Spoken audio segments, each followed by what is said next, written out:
So the property I had in Kansas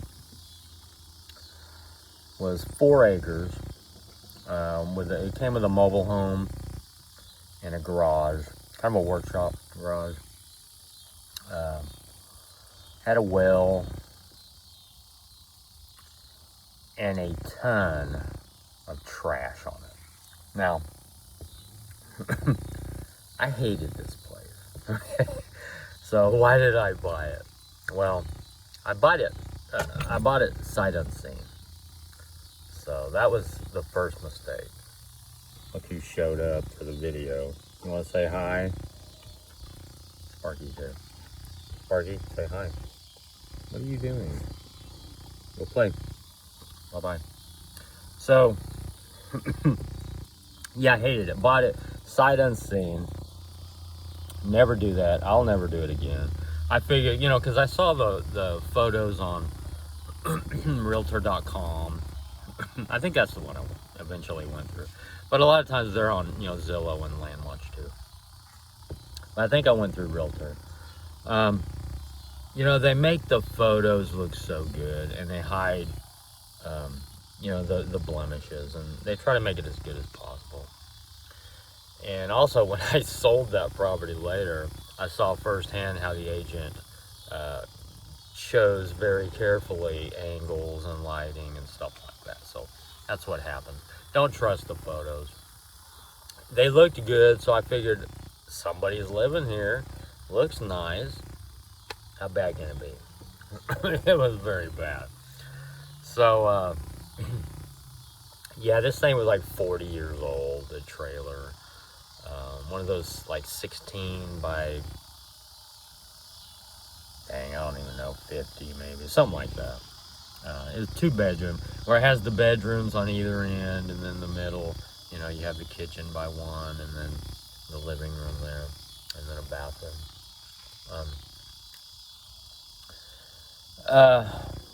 So yeah, so when I bought that, they wanted like 40,000 for it. I offered 35, and offered to waive the inspection period. Because when you buy the property, you generally get about 10 days or so, depending on the state, to look it over, do your due diligence, check everything out. If you don't want it, you back out of it. I've done that on 2 other properties. Backed out of them after inspections. So yeah, and I was in a hurry to get out of my apartment. I've been there 4 years. All I'd thought about, since COVID, or really a year before that, was just having an off-grid property and just living that dream, So I saw that. I bought it, went to closing, showed up there, had all my stuff in storage in Arkansas. Got over there maybe, what was it? I want to say 2:30 or 3:30, something like that, for the signing. Signed it, paid, and had a truck full of stuff, And that was it. I had no place to go. Went out there, excited, had the key, pulled up. I thought, wow, this looks kind of crappy. So I go inside. There's an old wooden front porch on it. And I go inside, and instantly, as soon as I open that door, it's all, I don't know, it's like the door's kind of loose and, all rigged up or something. Go in there, and it's like, OMG. It's like it hadn't been cleaned in years. The stove had so much grease on it. I used to have pictures of it. I don't know if I still do or not. But, it was so thick. The whole, it definitely hadn't been cleaned in years. Seriously, years. I lived 4 years in my apartment, frying stuff, And, you know, I wipe it down after I fry. You know, these people didn't. And I had to get a paint scraper and scrape this stuff off. And at first I thought, well, I'll just clean it up and use it. And no, I couldn't. I started on it, and I couldn't even get the door cleaned. And it was so bad. It was awful. And then the inside had even more on it. I'm like, oh, I can't do this. So I was gonna end up buying a new one or something, but it ended up that was bad. I mean, everything in there was just rigged up. It's like 30 years of rigging stuff up. And I mean, there were, you know, oddball LED lights. You know, there was, you know, in a fake beam that went across the wooden beam that went across the ceiling with antlers on it. These are all drilled in, you know, to the walls and studs with big old long 3-inch nails. Really, I mean, crazy. And built-in shelves on one wall where the bathroom is. Found out later there was a hole in there. It was covering it up. That was crazy. Because I ended up trying to redo the bathroom. So yeah, I ended up buying. Well, I didn't have any electricity. This was winter time too. It was in October of 2023. Got out there. Thank God it was not a super cold winter. There was no electricity. I didn't have time. I didn't have resources to look online and figure out how to get my solar equipment going. I ended up calling the electric company, and you know, after a couple of days, they turned it on. But that first night, it was so horrible because I knew I didn't want this place. I knew it was a mistake. You know, like 10 seconds after I walked in that place, this is a dump. I don't want this. This is horrible. I mean, over the next few days, I cried. I actually cried. I yelled. I don't want to be here. I want my own life back. Sitting, you know, comfortably in my apartment, dreaming of living off grid. And that's as far, you know, as I went before. And I was comfortable with that. Just trolling the realtor and other realtor sites and looking at properties and, you know, starring them and keeping tabs on them and seeing what's new every day, but never really doing anything.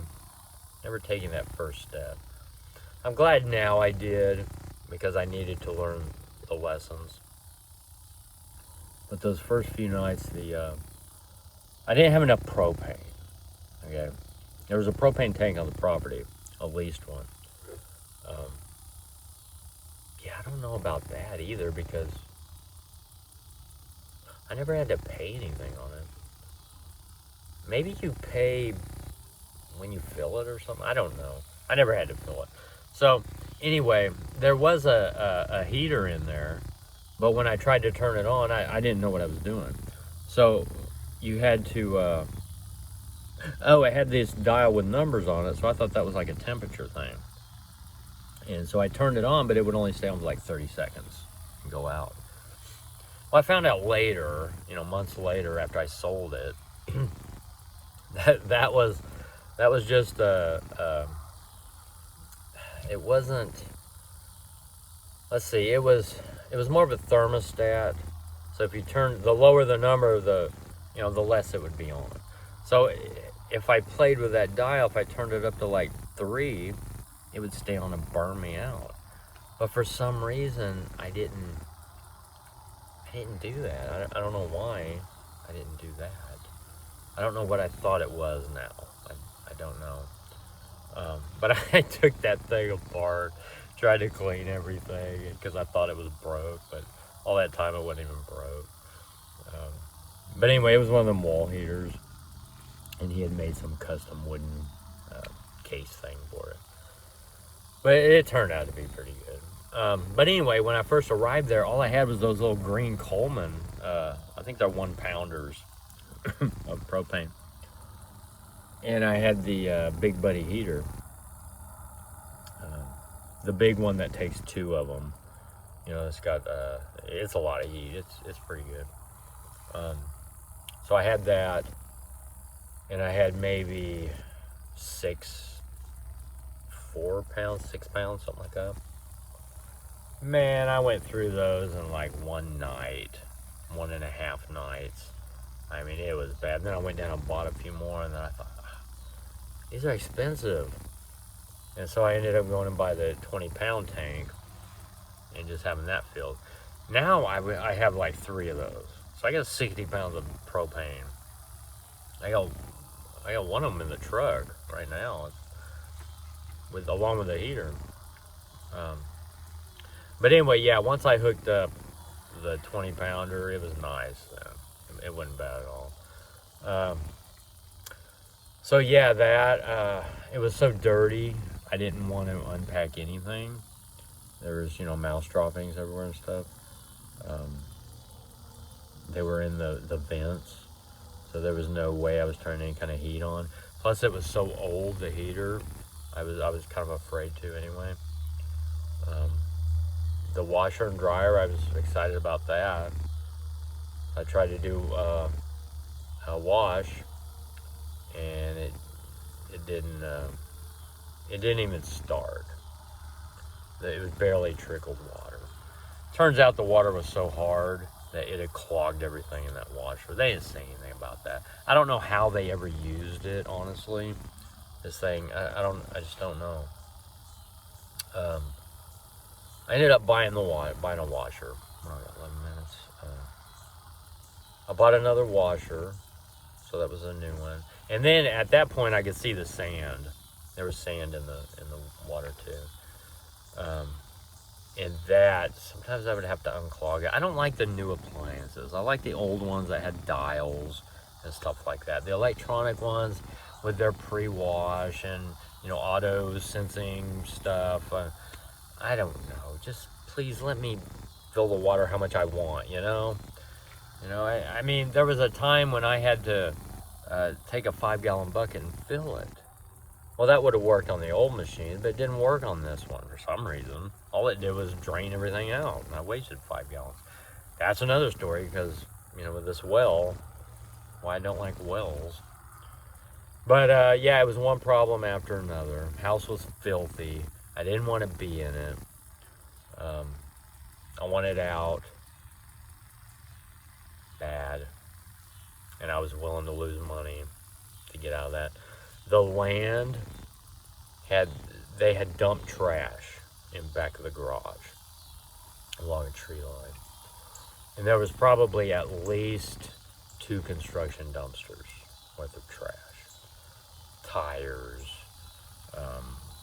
Apparently they tore out the inside of an old mobile home or something, just threw it out there. Old wood pieces, stuff like that, household stuff that you would have throw out, kind of like garage sale stuff that didn't sell or something. Everything was out there. Pens that dogs were in. I was always afraid my dog would get some kind of disease or something out there. There were fleas too when I first got out there. As it got warmer, on warm days they were out. But I noticed they weren't inside. Thank goodness they weren't inside. But when I went outside, they would get on me, so I would check my socks, every time I came in, and I'd kill the fleas. You can pick them off, and if you're careful, you can get them between your fingernails or something, kill them. So yeah, hated everything. The bathroom was so gross, I would not use it.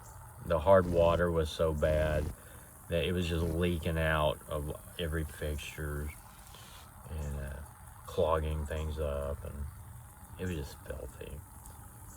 They even left the shower curtain, ew. So that leads into me wanting to redo the bathroom. I'll tell that story later. But yeah, that's the Kansas place. That's the introduction of the Kansas story. There's more to come.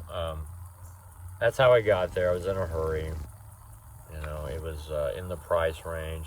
I thought it was going to be good. Lesson learned. Go look at everything.